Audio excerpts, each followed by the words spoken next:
আইন শৃঙ্খলা পরিস্থিতি আমাদের নিয়ন্ত্রণে।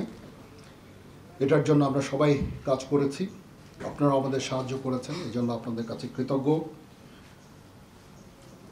পুলিশ কিছু ট্রমার মধ্যে আছে, এই ট্রমাটা কাটিয়ে উঠলে পুলিশ তাদের দায়িত্ব সঠিকভাবে আবার পালন করতে পারবে। পুলিশ বিভিন্ন থানায় অলরেডি কাজ শুরু করেছে, এটা একটা ভালো জিনিস। আমরা পুলিশকে প্রোটেকশন দিয়ে যাচ্ছি, তারা সম্পূর্ণভাবে যখন কাজ কর্ম শুরু করে দিবে, যখন পরিস্থিতি আরও স্বাভাবিক হয়ে আসবে, তখন আমরা ইনশাল্লাহ সেনানিবাসে ফেরত যাব। তো সেই পর্যন্ত আমরা থাকবো, আমরা সবার সাথে থাকবো, আপনাদের সবার সাথে থাকবো এবং একসাথে আমরা কাজ করে যাব এবং আমরা একটা সুন্দর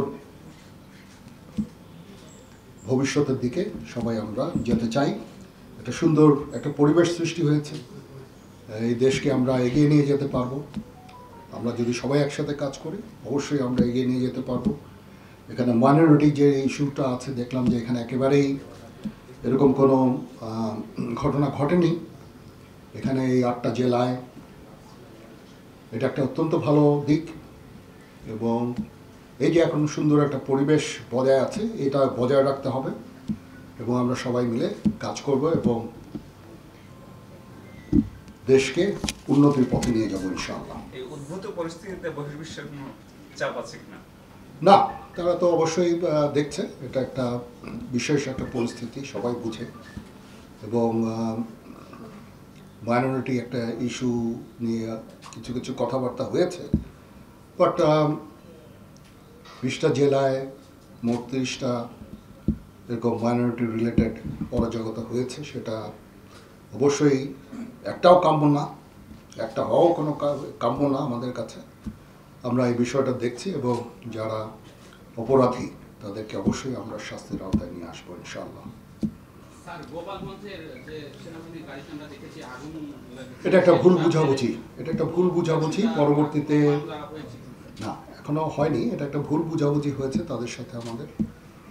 তো পরিস্থিতি এখন ওখানে একদম স্বাভাবিক, তাদের নেতৃবৃন্দ এসেছেন, আমাদের সাথে কথা বলেছেন, তবে তারা যারা এই অপরাধ করেছে অবশ্যই তদন্ত হবে এবং তাদের বিচারের আওতায় আনা হবে। কারো যদি জীবন বিপন্ন হয়, ধর্ম বর্ণ নির্বিশেষে, অবশ্যই আমরা তাদেরকে আশ্রয় দিয়েছি এবং তাদের বিরুদ্ধে যদি কোনো অভিযোগ থাকে, মামলা হয়, অবশ্যই তারা শাস্তির আওতায় যাবেন। কিন্তু অবশ্যই আমরা চাইব না যে এক্সট্রা জুডিশিয়াল কোনো অ্যাকশন তাদের উপর হোক, বিচার বহির্ভূত কোনো কাজ হোক, তাদের উপরে হামলা হোক বা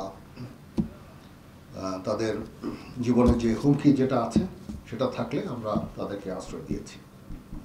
যেই হোক, যেই দলেরই হোক, যেই মতেরই হোক, যেই ধর্মের হোক, সেটা আমরা করব। নানান ধরনের গুজব দেখি আমরা, অনেক সময় পোস্ট দেখছি এরকম যে 111-এর মতো সেনাবাহিনী কঠোর হবে কিংবা হচ্ছে যে অপারেশন ক্লিন হার্টের মতো কঠোর হবে। আপনারা আসলে এরকম কোনো সম্ভাবনা আছে? না, এরকম কিছু না, বা এরকম না। আমরা এই সরকারকে সর্বতোভাবে সাহায্য করব। সরকার কিছু সংস্কার করতে চাচ্ছে এবং একটা ফ্রি ফেয়ার ইলেকশন করতে চাচ্ছে, সেটার জন্য যে ধরনের যতদূর সহায়তা তারা আমাদের কাছে চাবেন সেটা আমরা করব।